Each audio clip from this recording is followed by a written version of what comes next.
Muy buenas noches a todos y a todas. Les agradezco que hayan entrado tan pronto. Como les comenté, estoy bastante enfermo. Les ruego que vamos a tener la clase, sobre todo con los compromisos adquiridos y será breve. Profesor, buenas noches. A Sheila Lucía Arnedo. Profesor, buenas noches. Carlos Alberto Correa. Buenas noches, profe. Diana Marcela Arias, Fabio Andrés, Gloria Matilde Rúa, John Freddy Yepes, Jonathan Alexander, Juan Carlos Cortés, Laura Tejada, Natacha Uribe, Oscar Enrique Navarro, Ricardo Londoño. Espero que estén muy bien, disfrutando de salud y bienestar. Profesor, buenas noches. Laura Tejada está.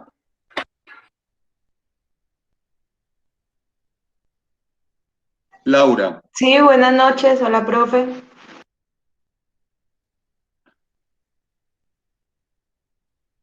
Profesor. Laura Tejada. Buenas noches, ¿me escuchan? Buenas noches. Ginette Hernández. Profesor. Laura, sin micrófono no podemos hacer nada. Profesor, buenas noches. Buenas noches, ¿me escuchan? Yo Ginette escucho Hernández. a Laura y a Juan Carlos. Profe, pero el profesor no me escucha. Juan Carlos, sí se te escucha. Sí, pero el profesor ¿Y a mí no. me escuchan? A usted sí. Laura, Sí, también. pero el profesor no escucha. Janet Alejandra Restrepo. Entonces yo creo que el problema es del profesor que no nos está escuchando a nosotros.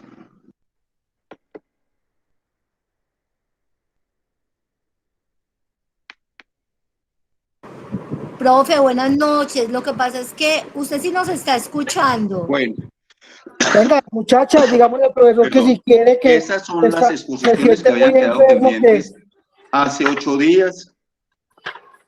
Laura Tejada, Ginette Dayanis Hernández y Alejandra Restrepo Álvarez.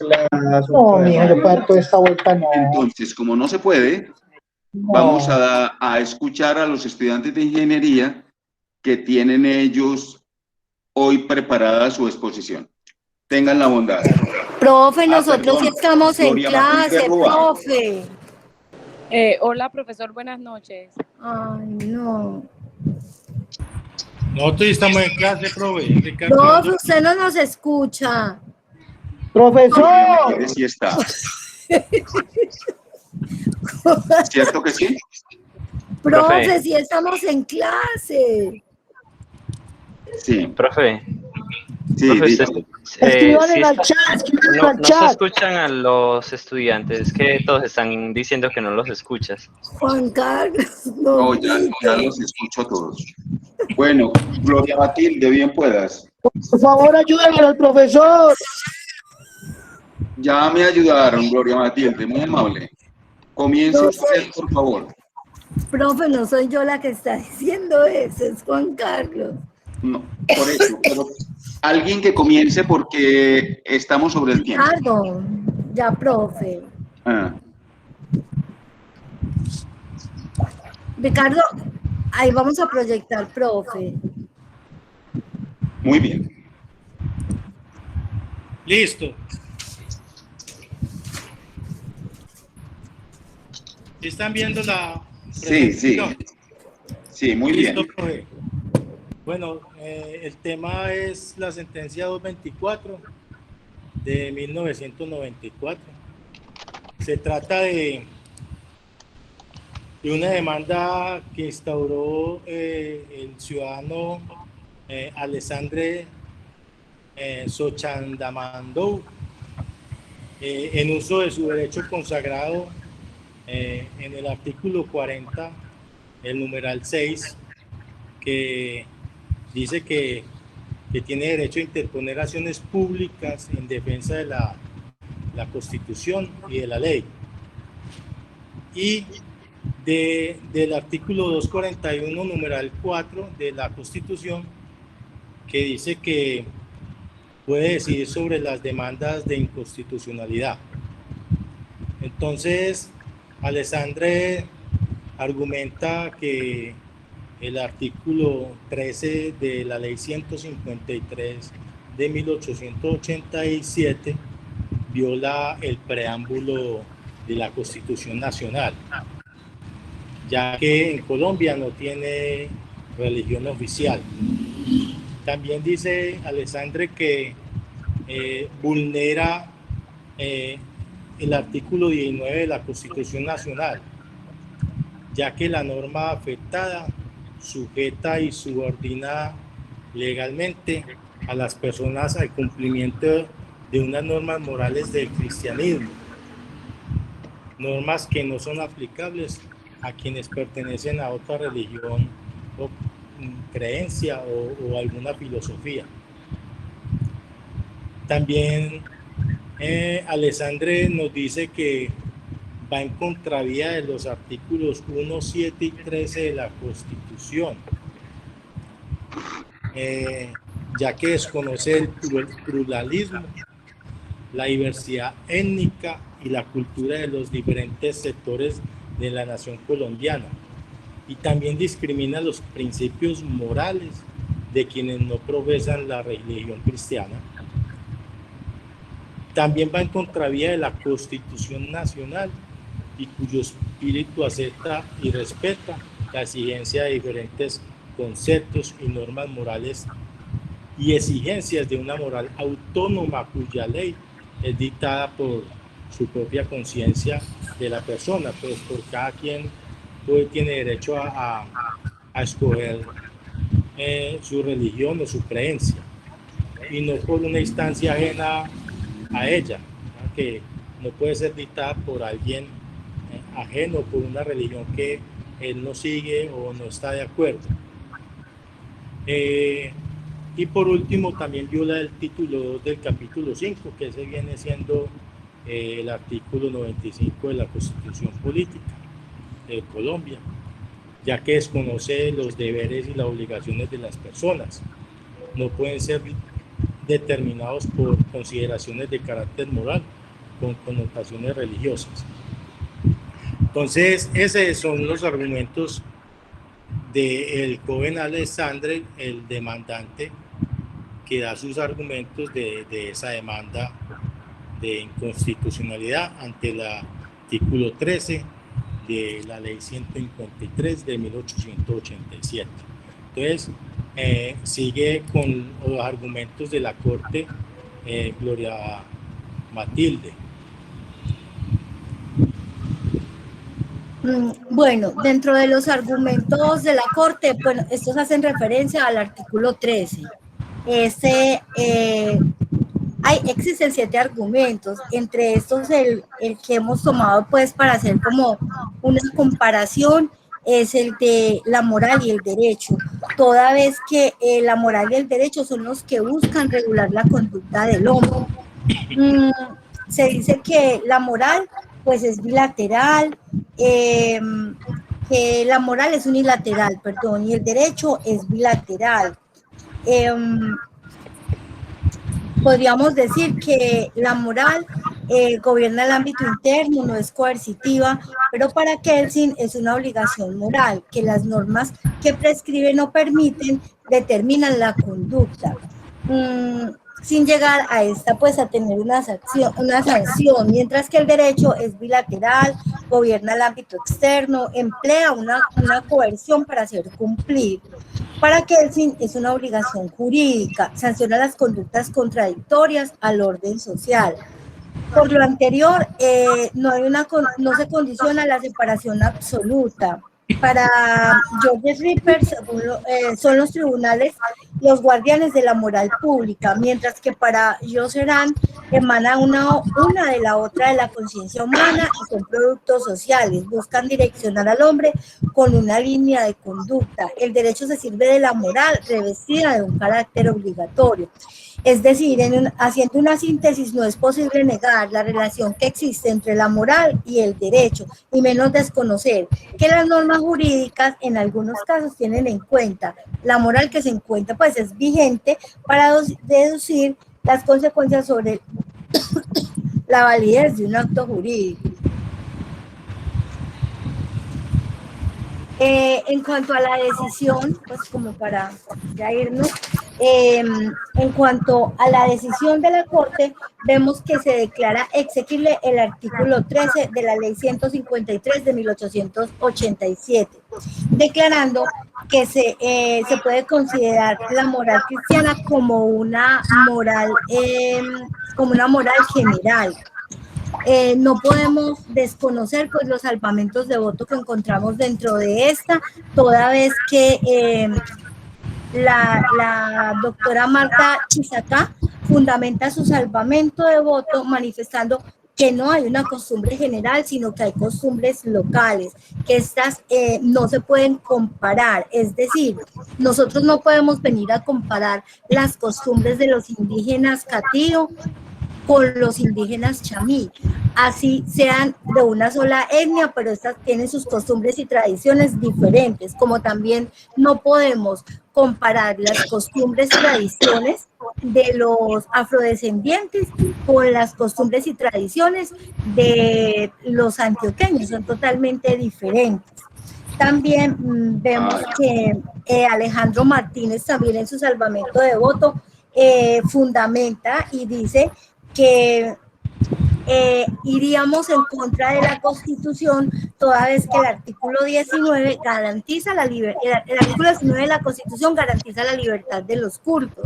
Entonces, no podríamos comparar o salir de la costumbre que tienen estos pueblos ancestrales y todos estos indígenas y compararlos, digamos, con las tradiciones y costumbres que tienen los cristianos o la religión que profesan los mahometanos o los islámicos.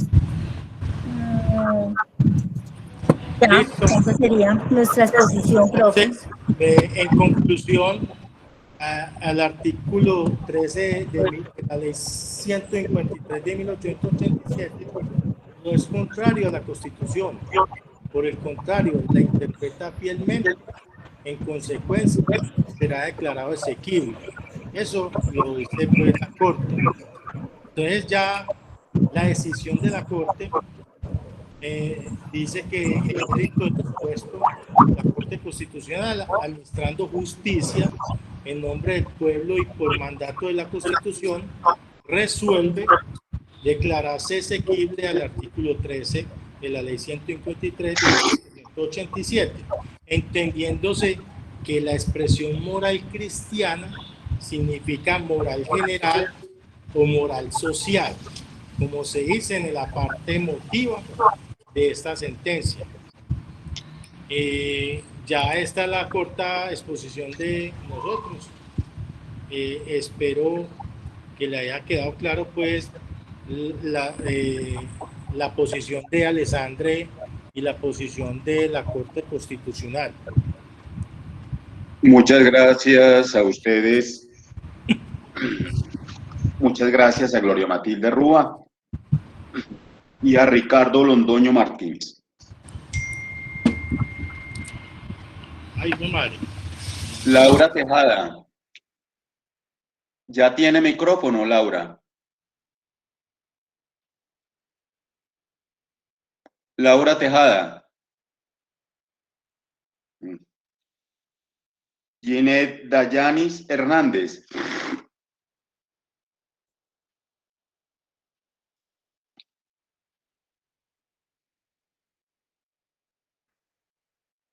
Mayeli Alejandra Restrepo Álvarez.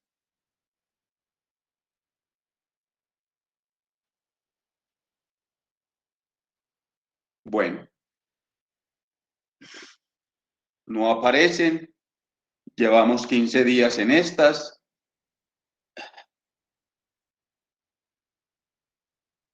Vamos a escuchar a los estudiantes de ingeniería con su exposición. Profe, yo llevo falta y soy de derecho. Ah, qué pena, Jesús David. Bien pueda.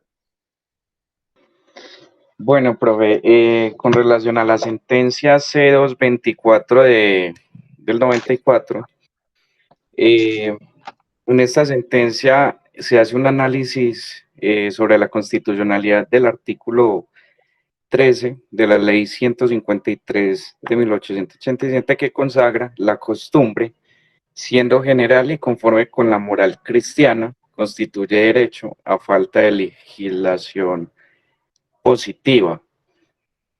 Básicamente, la demanda considera que este artículo atenta contra los derechos fundamentales de libertad de conciencia y de cultos en el marco de una concepción pluralista de la Constitución del 91. Finalmente, la sentencia declara la constitucionalidad, toda vez que habla que la moral es la moral común, colectiva y general. Esto es, la moral cristiana es la moral del pueblo y por ello, siendo la costumbre conforme a ella, puede construir derecho a falta de una legislación positiva, ¿cierto? Hay un aparte que me llamó mucho la atención en el escrito de la demanda, pues que trajo a colación la Corte, y me permito pues como leerlo textualmente. Hay valores éticos y jurídicos que se refieren a la esencia del humano y por tanto fundan normas ideales de aplicación general para todos los hombres y todas las sociedades. Pero asimismo, hay otros valores que teniendo validez también objetiva, implican en su propia materia o contenido una indicación particular a la situación de una persona, de una nación o de un momento histórico. Pero además de los valores que fundan estas normas generales, hay una serie de morales vocacionales y de las situaciones concretas e individuales que no contradicen ni menoscaban aquella moral, pero que la complementan. En este escrito, pues como de la demanda, nos traen a colación o el punto, digamos, central es sobre esa costumbre. Y nos hablan de que existen 3 tipos de costumbre. La costumbre secundum legem, que hace referencia a la adaptación de la ley escrita a la realidad social. Es decir, es una costumbre que ayuda a la interpretación de la ley sin que resulte contraria.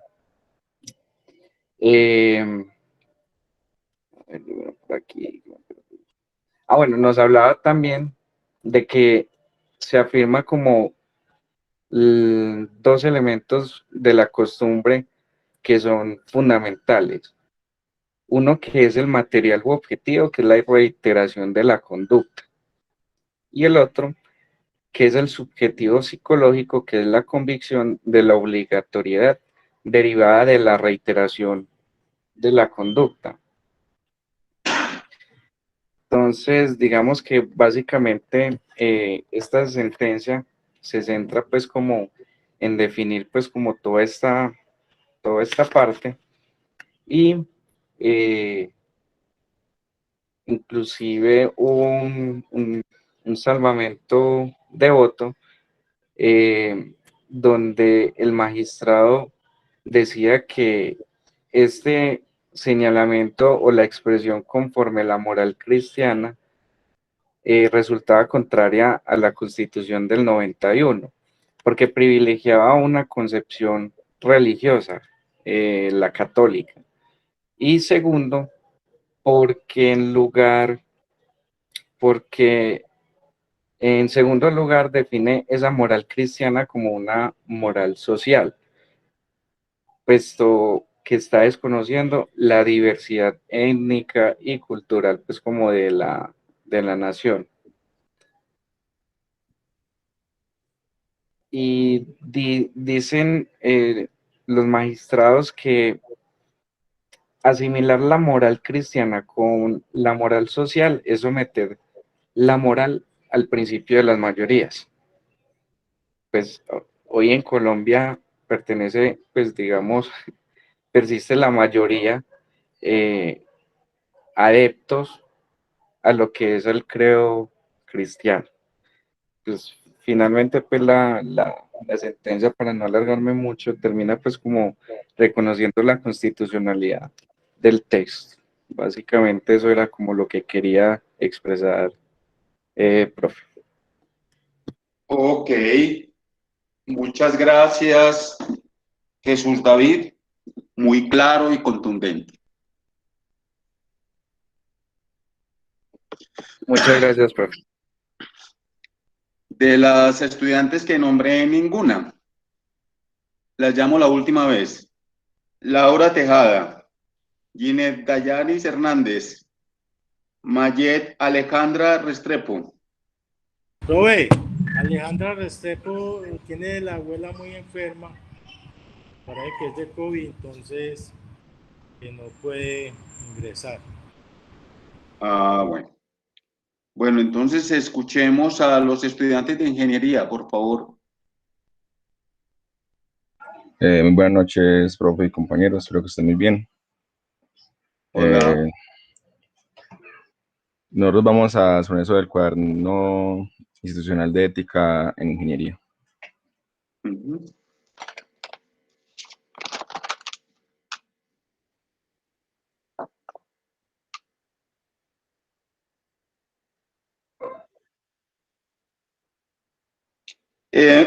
Me nombran los nombres de los estudiantes, por favor.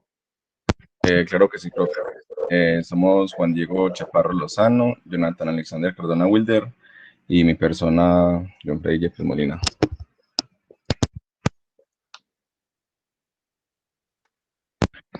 Pues uno de los temas que más como que relevancia tenía dentro del texto, para nosotros como...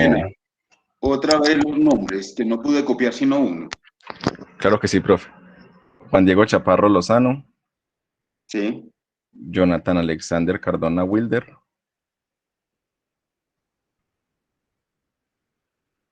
Sí. Y John Freddy Yepes Molina. Jonathan Alexander Cardona. Wilder, sí, señor. ¿Ellos todos están aquí? Sí, sí, señor. Ok, bien pueda. Bueno, entonces vamos a exponer sobre el cuaderno institucional de ética en la ingeniería. Pues para nosotros la verdad es que es un tema muy importante y muy relevante. Uno de los temas más relevantes es, como pregunta, ¿soy un ingeniero ético? Entonces, el ingeniero, vector de cultura y espejo que refleja la imagen del progreso, hace presencia tanto en las grandes urbes como en las regiones más apartadas de la nación. Por tanto, debe ser un paradigma de virtudes ciudadanas, morales y éticas para evitar, con su ejemplo, que la espiral del desorden social se acentúe a ritmos inconcebibles. Es lo que nos quiere decir es que nosotros como ingenieros abarcamos una gran parte de la, pues como de los entornos de trabajo, prácticamente en cualquier parte donde ustedes laboren o tengan conocimiento de alguna empresa, van a haber ingenieros. Y eso es un ámbito importante, y el ser una persona ética y un ingeniero ético, mucho más. Específicamente nosotros, en el caso que somos ingenieros en sistemas, es muy importante ser éticos profesionalmente hablando, debido a que se puede incurrir en muchos delitos, tanto cibernéticos como presenciales, obviamente. También dice el texto muy importante que la vida se convierte en la instancia que pone a prueba esta cualidad humana, y muy fácilmente la misma vida nos brinda la oportunidad de apartarnos de la senda correcta, al impulsarnos a pensar que trabajamos para vivir y vivimos para trabajar. Pues ya sabemos, hay muchas personas que se dedican al hacking no ético, porque también existe el hacking ético. Entonces, pues como un tema muy importante de que, digamos que vivimos en una sociedad en la que el dinero lo es todo para muchos. Y por el dinero, pues, hacen cualquier cosa. A continuación le va a hablar mi compañero Juan Diego Chaparro.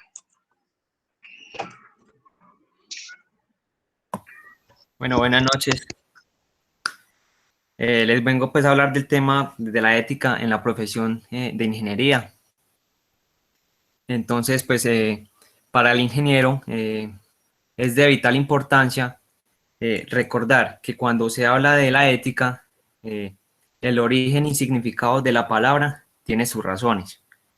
Entonces, pues hoy en día se puede determinar que la ética para el ejercicio de la ingeniería se encuentra constituida por las normas y principios que se usan para atender la serie de problemas morales o éticos que deben ser manejados por los ingenieros en su entorno.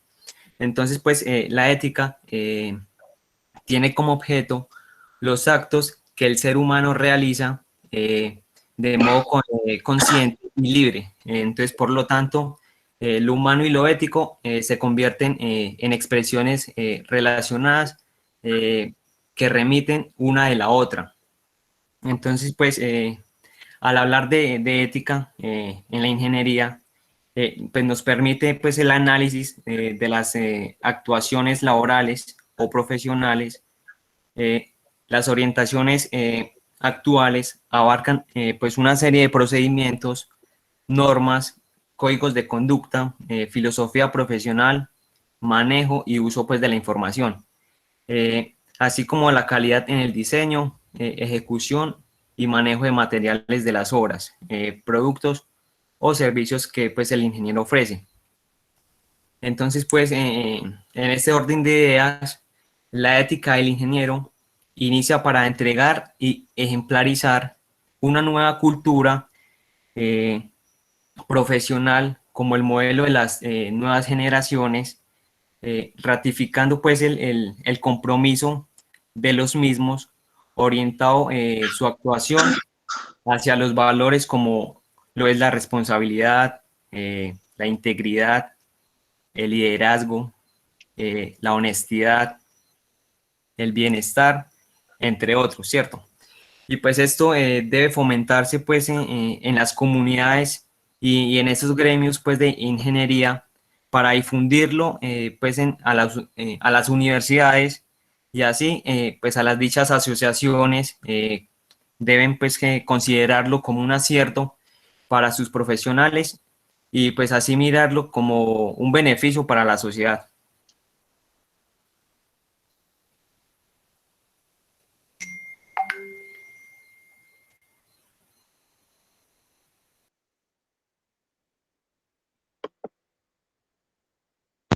Listo, profe. Aquí mi compañero Jonathan Alexander Cardona Wilder les va a hablar de este siguiente texto. Buenas noches, profesor, compañeros. Yo les voy a hablar acerca de Declaración de Principios Éticos para la Ingeniería en Colombia. Estos principios y varios estándares más, pues los creó la ASIAN, que es la Asociación Colombiana de Ingenieros. Ellos crearon ciertos estándares para poder guiarnos durante la profesión de ingeniería. Nosotros los profesionales de la ingeniería colombiana nos comprometemos a cumplir con los siguientes principios éticos como expresión de los valores superiores que deben regir siempre nuestra conducta, los cuales han sido promulgados por los representantes de consejos profesionales de ingeniería, asociaciones profesionales de ingeniería, redes de programas de ingeniería y Asociación Colombiana de Facultades de Ingeniería, ACOFI. Conscientes de la responsabilidad personal, social y profesional que implica el ejercicio de la ingeniería en la sociedad, en el mejoramiento de las condiciones de vida de las personas y el desarrollo sostenible. Aquí nos hablan, pues, obviamente, de todos esos conductas y comportamientos que debemos tener frente al ejercicio de la profesión de ingeniería como tal. Debemos ser siempre veraces, ¿cierto? Tenemos que tener veracidad, actuar con la verdad, con honestidad y transparencia frente a mis compañeros, hacia mis clientes, hacia mis empleados. Si yo soy el jefe, debo ser siempre responsable, respetar a mis empleados. Debemos ser siempre íntegros, no debemos nunca permitir que se rompa esa coraza de integridad, de valores, de dignidad que como todo profesional debe tener, ¿cierto? No solo eso aplica para los ingenieros, sino para todas las carreras. Debemos siempre ser responsables. La responsabilidad es un valor que no solo como profesional, sino como ser humano debemos tener, ¿cierto? Debemos ser responsables en cuidar el medio ambiente, la seguridad de mi familia, de mis compañeros, de mis empleados. Y sobre todo debemos ser muy precisos. Estamos en una carrera que se necesita ser muy precisos. Lo digo de pronto en el ámbito de la ingeniería civil. Un ejemplo que pongo es, no sé si conocieron el edificio Space, que se cayó.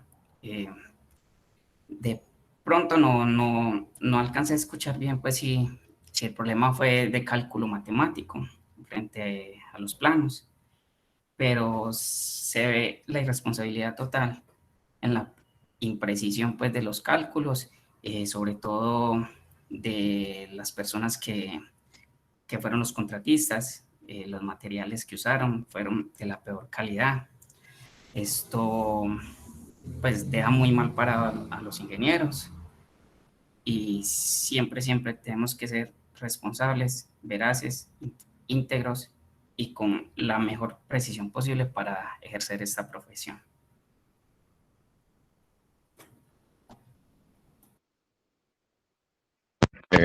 Listo, Rubén, compañeros, muchas gracias a nuestra breve exposición. Aquí pues tenemos como pequeñas referencias de donde sacamos el texto. Como ya saben, todo está en el ABA también, sino que lo que hicimos hacer de esta forma para que era como más organizado.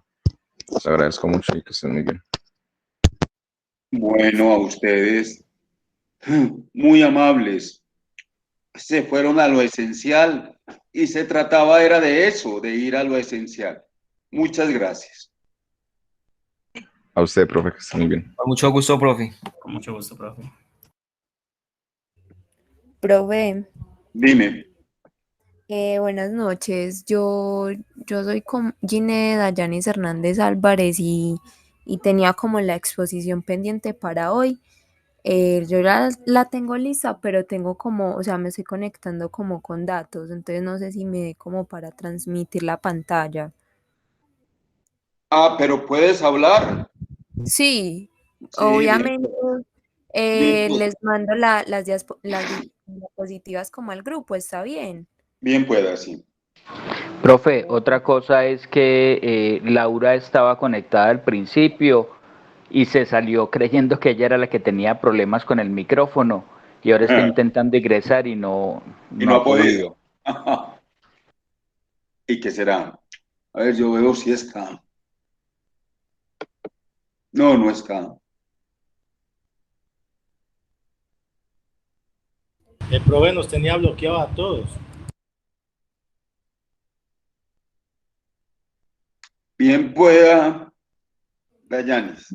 Listo, profe. Yo voy a hablar pues de la sentencia C-224 de 1994, ¿cierto? Digamos que esa sentencia, lo más destacado es unos términos que nos trae que son como muy importantes, como cuál es la moral.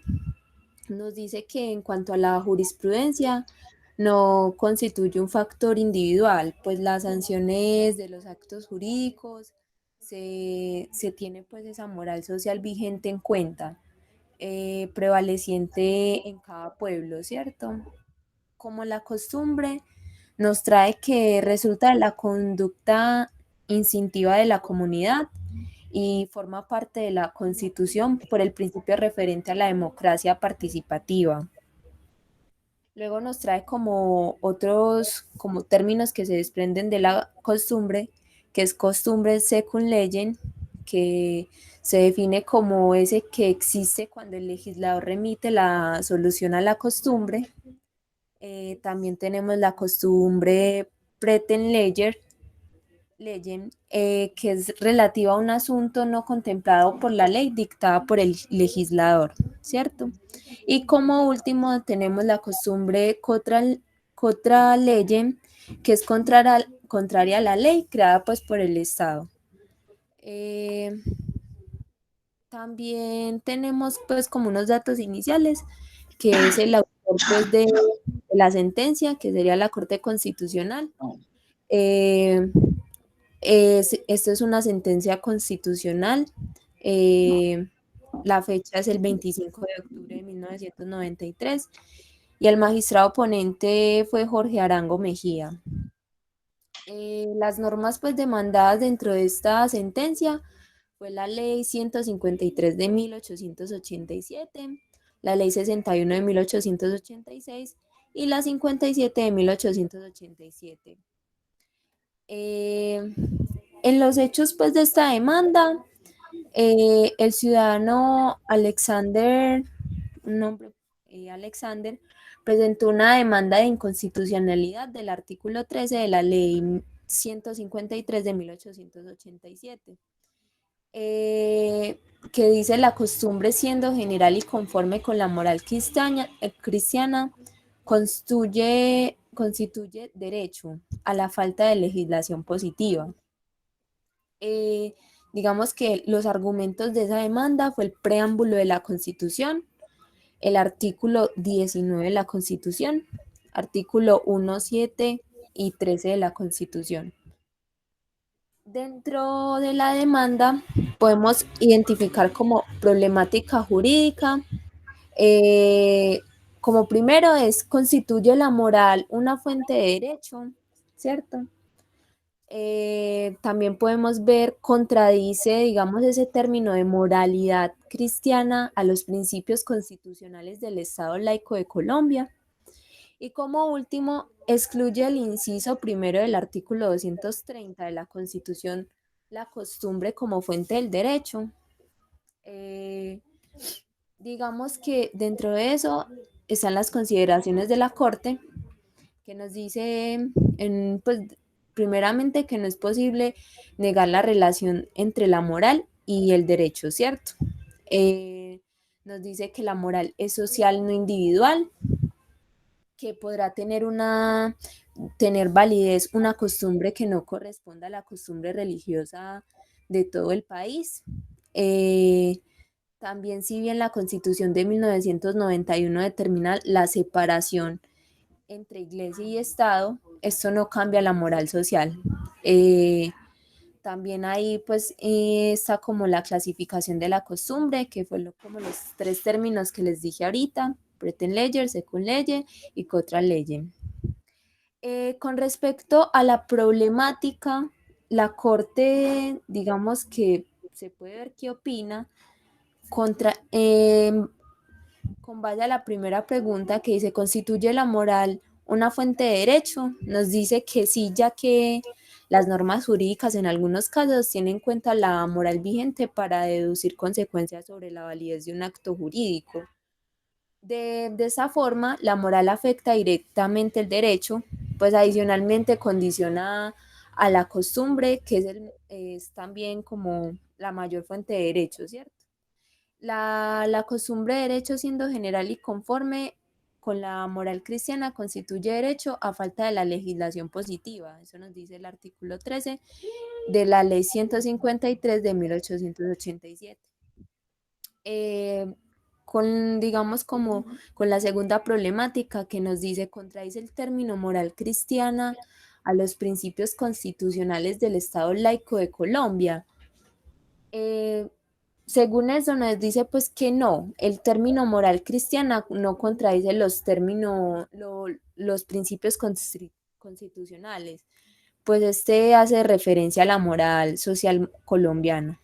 Y con respecto a la tercera, excluye el inciso primero del artículo 230 de la Constitución, la costumbre como fuente de derecho. Nos dice que no tampoco. La Corte reitera pues su interpretación consagrada en la sentencia C-8486 de 1993. Como último, digamos que en esta sentencia, la decisión es que se declara exequible ese artículo 13 de la Ley 153 de 1887, entendiéndose la expresión moral cristiana como la moral social o general, ¿cierto? Como fuente pues tenemos la Constitución Política, también tenemos el Código Civil y ya. Pues dando pues como una crítica, digamos, a esa decisión, digo pues que si se entiende la costumbre como fundamental en la creación de las leyes, como es la respuesta a la democracia participativa, digamos que el uso de ese término moral cristiana no constituye una verdadera participación. No se puede asumir como moral social colombiana la moral cristiana, que se puede ser excluyente, digamos, a otras culturas, costumbres, pertenecientes pues a diferentes religiones o grupos étnicos que tenemos en Colombia, pues al ser Colombia como tan diversa en esas cosas. Y ya, profe.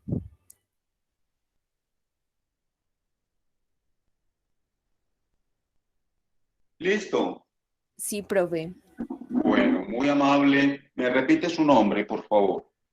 Ginette Dayanis Hernández. Ginette. Sí, señor. Ginette. Bueno.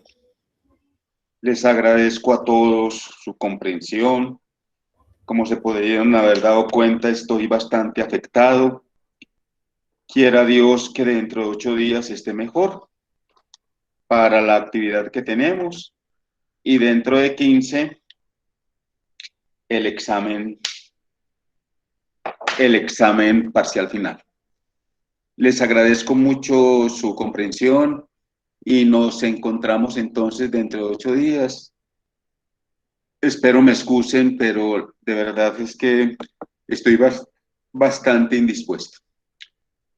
Bueno, que estén muy bien, que les vaya muy bien y estaré atento a cualquier sugerencia que tengan.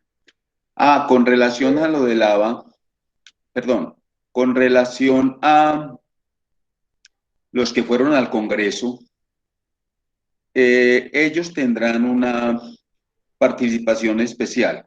¿Quiénes de ustedes están en el Congreso en este momento?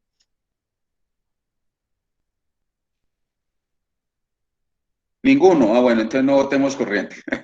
Bueno, muy amables. Entonces, quedamos así para dentro de 8 días. Que Dios los bendiga. Profe, muchas gracias. Muchas gracias. Profe, muchas gracias. Recupérese pronto. pronto, que esté muy bien. A ustedes, muy amables, que estén bien.